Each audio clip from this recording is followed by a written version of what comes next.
시편 50편을 보겠습니다. 여기 시편 50편에서는 하나님과 나의 관계를 보겠습니다. 하나님은 1절에 전능하신 분입니다. 불가능이 없으신 분이세요. 근데 그 하나님이 해 돋는 데서부터 해 지는 데까지 이렇게 말합니다. 이 얘기는 예외가 없다는 얘기입니다. 그런데 이 전능하신 하나님이 무엇을 하셨습니까? 세상을 부르셨다라고 기록합니다. 성도 여러분, 우리가 이곳에 모인 것도 하나님이 부르셨기 때문에 온 겁니다. 우리 자력으로 온 것이 결코 아닙니다. 하나님이 부르신 것이죠. 그런데 그 부르심을 2절에 이렇게 기록합니다. 하나님이 빛을 비추셨도다. 하나님은 보이지 아니하는 영이십니다. 그런데 우리 인간에게 오실 때는 보이는 모습으로 오십니다. 어떻게? 바로 시온에서. 여기서 이게 우리말로 번역이 온전히라고 기록되어 있습니다. 이 히브리 말로는 완전한입니다. 시온이 왜 완전하죠? 왜 아름답죠? 시온에는 하나님이 계시기 때문에 그렇습니다. 그래서 아름답고 그래서 완전합니다. 왜 교회가 하나님의 집이라고 하죠? 하나님이 계시니까. 교회에 모인 우리들은 다 죄인들이에요. 다 부족합니다. 여기 계신 분 중에서 완전하다고 생각하는 사람이 있으면 나와봐요. 없어요. 다 부족합니다. 그리고 다 죄인들입니다. 그런데 중요한 것은 죄인이라고 인정하는 자들이 옵니다.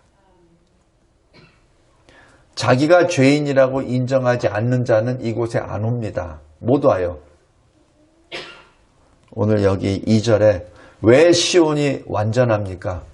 하나님이 계시기 때문에 그렇습니다. 왜 아름답습니까? 하나님이 계시기 때문에 그렇습니다. 성도 여러분, 하나님이 이렇게 말씀하십니다. 내가 교회에서 빛을 비추노라.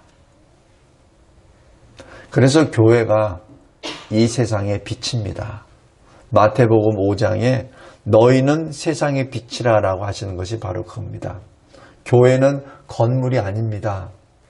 교회는 하나님이 택하시고 하나님이 거룩하게 하시고 하나님이 의인이라 부르신 성도들이 바로 교회입니다. 저와 여러분이 교회예요. 여기 왜 완전하고 왜 아름답습니까? 시온이 하나님이 계셔서. 왜 우리가 그리스도인입니까? 하나님이 계시니까. 그래서 우리가 설사 넘어지고 실수하고 범죄할 수도 있습니다. 그런데 우리는 늘 하나님께 엎드리죠. 잘못했습니다. 용서해 주세요. 라고 부르짖습니다. 성도 여러분, 하나님께서 해 돋는 데서부터 지는 데까지 세상을 부르실 때 빛으로 부르십니다. 그 빛이 요한복음 1장에 바로 참빛 말씀 예수 그리스도이십니다. 세상을 부르실 때 예수 그리스도의 이름으로 부르십니다. 그래서 우리는 하나님께 속한 자요 그리스도께 속한 자이기 때문에 모입니다. 여기 5절 보십시오. 하나님이 말씀하십니다. 나의 성도들을 내 앞에 모으라. 지금 여기서 굉장히 중요한 것은 모으라고 명령하십니다. 성도들에게 모이라라고 말씀 안 하십니다. 왜 그렇죠?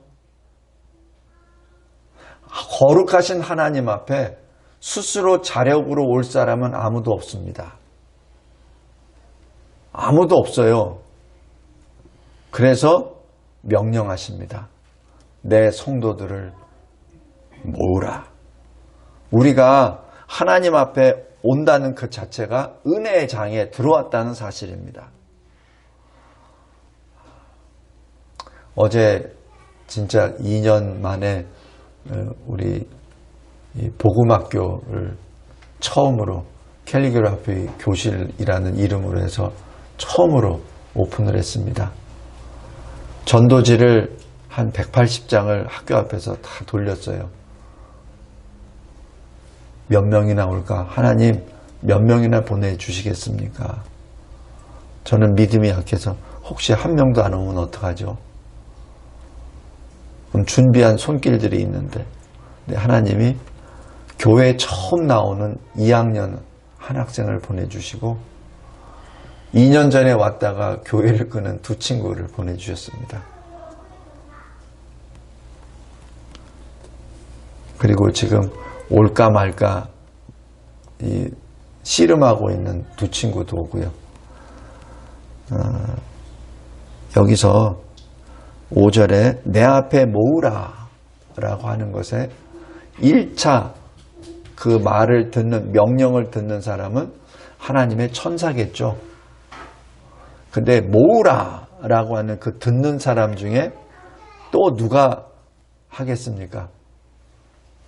어제 예를 들어볼까요? 우리 복음학교 선생님들입니다. 선생님들이 하나님의 말씀을 듣고 모으죠. 이것이 하나님의 영광입니다.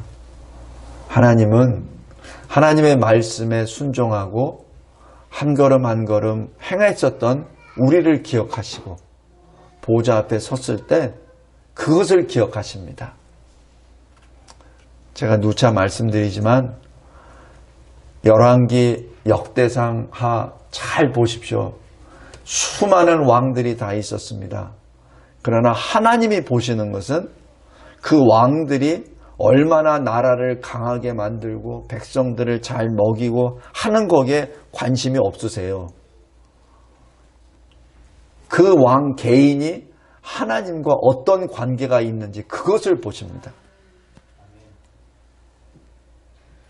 왜냐하면 백성들 먹이고 나라를 강하게 세우고 하고 하는 것은 하나님이 역사하세요.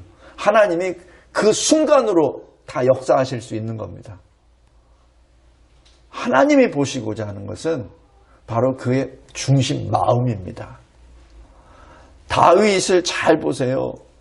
다윗이 얼마나 큰 일을 했습니까?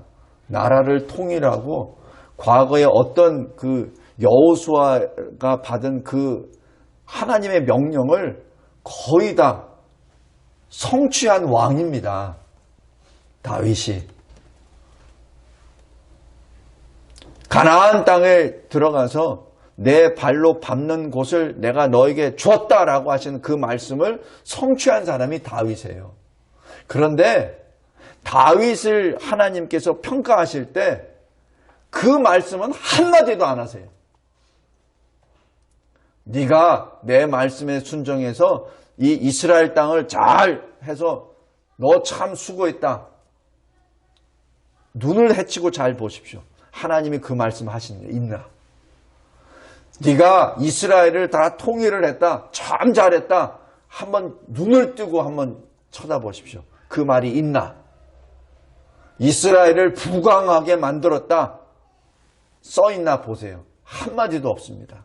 그러나 하나님 앞에 범죄했을 때 낱낱이 기록합니다.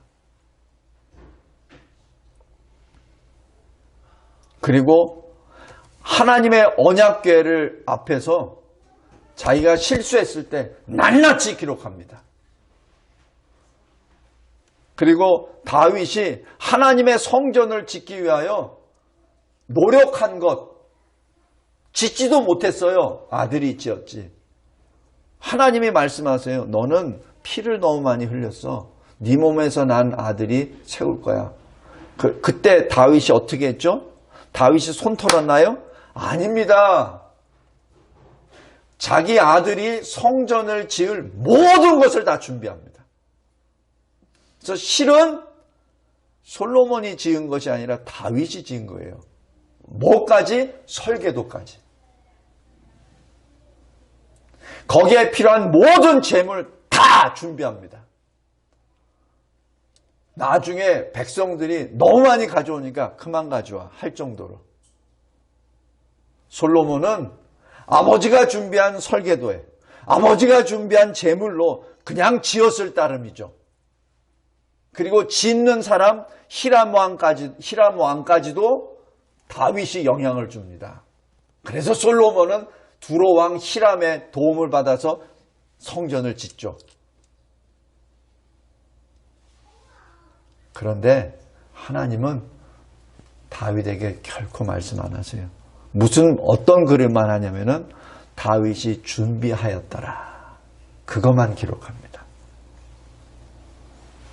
범죄에서 쫓겨나고 압살롬에 의하여 피신을 하고 갔을 때 하나님이 보시는 다윗은 머리를 풀어헤치고 마음을 찢으며 회개하고는 모습을 기록하게 합니다. 성도 여러분, 하나님 무엇을 보시죠? 우리 중심을 보십니다. 우리가 어떻게 살았지? 내가 얼마나 높은 자리에 올라갔지? 내가 얼마나 돈을 많이 벌었지? 그거 중요하지 않다는 것이 아니라 하나님이 보시는 것은 나의 중심입니다. 나의 신앙입니다. 여기 잘 보십시오. 5절에 나의 성도들을 내 앞에 모으라. 그들은 예배로 나와 언약한 이들이니라. 여기서 이 제사라고 했는데 우리말로 제사하면은 유교나 불교의 제사로 돼서 이게 좀 돼서 제가 예배라고 표현한 거고, 이 히브리어 원어로 하면은 희생 제물을 하나님께 드리는 예식입니다. 그건 뭐죠? 나의 죄를 대신해서 이 생물이 내 죄를 대신해서 죽고 하나님 앞에 드리는 속죄 예배를 의미합니다. 우리는 신약시대에 사는 우리는 짐승의 피가 아니라 예수의 보혈로 우리는 나오죠. 그래서 예배라고 한 겁니다. 예배로 나와 언약한 이들이니라.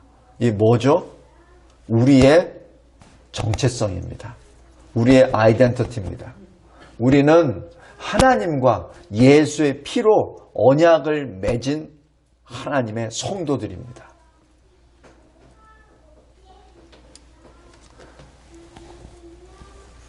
그래서 15절에 이렇게 말합니다. 너희들이 고통에 있느냐? 너희들이 환난 가운데 있느냐? 그렇다면 나를 부르라. 지금 하나님께서 길까지 열어주세요. 방법까지 얘기해 주세요. 나를 부르라. 환난 날이니까 예배 자리에 빠지거나 환난 날이니까 기도 자리에 빠지는 것이 아니라 환난 날일수록 더 나오란 얘기예요. 고통스러우냐? 더 나오라. 더 예배 자리에 나오라. 더 기도의 자리에 나오라라는 얘기입니다. 그럴 때 어떻게 하죠? 내가 너를 건지리라. 하나님이 왜 나를 건져주셨죠? 또 나옵니다. 내가 나를 영화롭게 하리로다. 성도 여러분, 제가 신학을 공부한 지 벌써 20년이 돼 갑니다. 다른 목사님들이나 교수들에 비하면 참 미천합니다.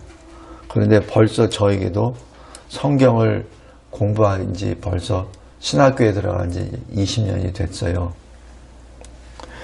근데 이게 시간이 지나면 지날수록 가장 근본적인 질문에 자꾸 서게 됩니다.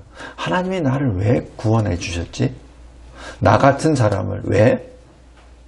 여기 15절에요. 내가 너를 통하여 내가 영광을 받기를 원하노라. 내가 너를 구원한 것은 네가 나를 영화롭게 하기 위함이다. 우리 각자가 다 마찬가지입니다. 왜 나를 택하셨습니까?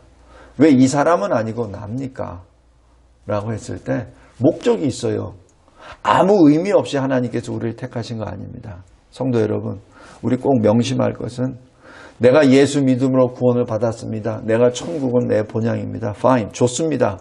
그런데 거기에는 행위가 따라와야 돼요. 구원은 행위로 받는 건 아니에요. 믿음으로 받는 겁니다. 근데 믿음으로 받았습니까? 그렇다면 행위가 나올 수밖에 없어요. 행위가 나올 수밖에 없습니다. 다시 얘기해서 행위가 안 나오잖아요? 그러면 내 믿음을 점검해 봐야 됩니다. 꼭 명심해 두십시오. 요즘 이 신학에 뭔가 좀 잘못되어 있어요. 그냥 예수 믿으면 다 구원받는다고 그냥 할렐루야 할렐루야 하면서 두 손 들고선 천국은 내 것입니다라고 막 얘기하는데 주님이 말씀하세요. 그 열매를 보자. 요한계시록에도 계속 나오잖아요. 심판을 어떻게 심판하셔? 이 땅에서 각자가 행한 대로 심판하십니다. 그리고 행한 대로 상급을 주십니다. 여기 15절 잘 보십시오. 환난 날에 나를 부르라. 내가 너를 건지리니 내가 나를 영화롭게 하리로다. 마지막 하나 더 보겠습니다. 갑자기 하나님이 이 예물에 대해서 말씀하세요.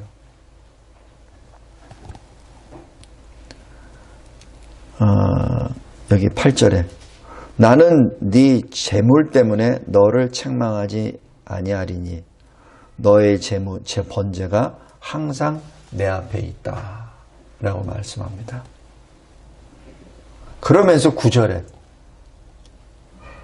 내가 네가 바치는 숫소나 네가 바치는 순염소 그거 가져가지 않아.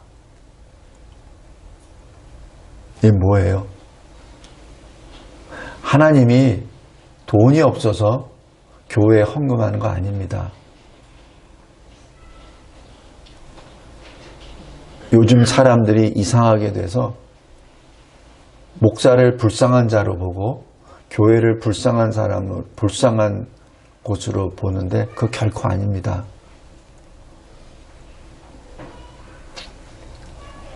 그거 아니에요. 착각하시면 안 돼요. 제가 전에 미국에서 신학생으로 있을 때 제가 언뜻 오래전에 한번 말씀드렸는데 설교해달라고 해서 갔습니다. 한 3시간 운전해서 갔어요. 근데 거기에 건물은 어느 권사님의 건물이에요. 근데 처음 설교 시작할 때부터 권사님이 요 앞에 앉으셔가지고 눈을 감고 계시더라고요. 한 번도 안 떠요. 그리고 이제 축도 다 끝나고 내려가니까 권사님이 봉투를 하나 들고 저한테 하시더라고요. 설교는 잘 하시네요. 그리고 가시더라고요. 나중에 저를 소개해 주셨던 목사님한테 물어봤어요. 물어봤더니 저 권사님이 이 교회를 다 가지고 있고 목사님들을 이렇게 부른대. 그래서 목사로 세웠다가 마음에 안 들면 자른대. 제가 거의 미국 이민교회에서 몇 군데 그걸 봤습니다. 성도 여러분, 교회는 돈이 아니에요. 하나님은 돈이 없어서 헌금하라고 하신 거 아니고 11조 하라는 거 아닙니다. 왜 11조 하라고 한지 아세요? 우리를 위해서 합니다. 목사를 위해서? No. 그거는 부가적인 것이고 우리 각자를 위해서. 왜냐하면 그것이 내가 하나님의 것입니다라는 신앙 고백이거든요. 그 신앙 고백을 하라는 얘기입니다. 그리고 너의 하나님은 너의 왕이심을 나타내라는 얘기입니다. 네 돈이 네 왕이 아니고 하나님이 네 왕임을 증거하라는 얘기입니다.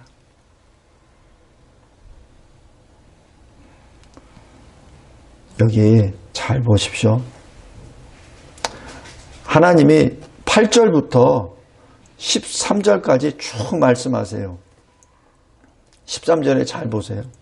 내가 숫소의 고기를 먹으며 염소의 피를 마시겠느냐? 안 마시겠다는 얘기입니다. 영이신 하나님이 뭐가 아쉬워서, 이 만물을 창조하신 하나님이 뭐가 아쉬워서 우리들이 드리는 그 염소나 양의 피를 마시겠습니까? 아닌 거죠. 14절에 그런데 얘들아, 하나님께 예배를 드릴 때 감사로 드리라. 감사로 드리라. 그리고 네가 하나님의 백성임을 나타내라. 왜 이런 말씀을 계속 하시죠? 어떤 면에서 보면 좀 치사하잖아요. 그죠? 뭐 전능하신 하나님이 뭐 그런 것까지 계속 이렇게 말씀하세요. 근데 그것은 우리를 위한 겁니다. 우리의 구원을 위한 것입니다. 여기 22절 잘 보십시오. 왜 하나님이 이런 말씀하시죠? 성도 여러분, 우리가 자녀를 교육할 때 자녀가 뭘 잘못한 것 중에서 부모에게 잘못한 것을 책망할 때가 제일 어려워요. 그걸 말하기 참 힘들어. 꼬마였을 때는 이놈 이렇게 하면 되지만은 어른이 됐을 때는 그 얘기 참 힘들어요. 차라리 안 하고 말지. 차라리 안 하고 말지. 그런데 하나님은 계속해서 말씀하세요. 왜? 우리를 구원하시기 위해서. 22절 잘 보세요. 하나님을 잊어버린 너희여. 이게 누구예요? 너희가 누구예요? 하나님의 백성이에요. 왜 잊어버렸다 그랬죠? 전에는 알고 있었는데 지금 잊어버린 거예요. 하나님 백성이 아닌 사람들이 아니에요. 그리스도 안에 있는 사람이에요. 그러니까 이 표현을 하죠. 그러니까 이 표현을 하지. 그죠? 하나님을 전혀 안 믿는 사람들에게는 이 말이 안 돼요.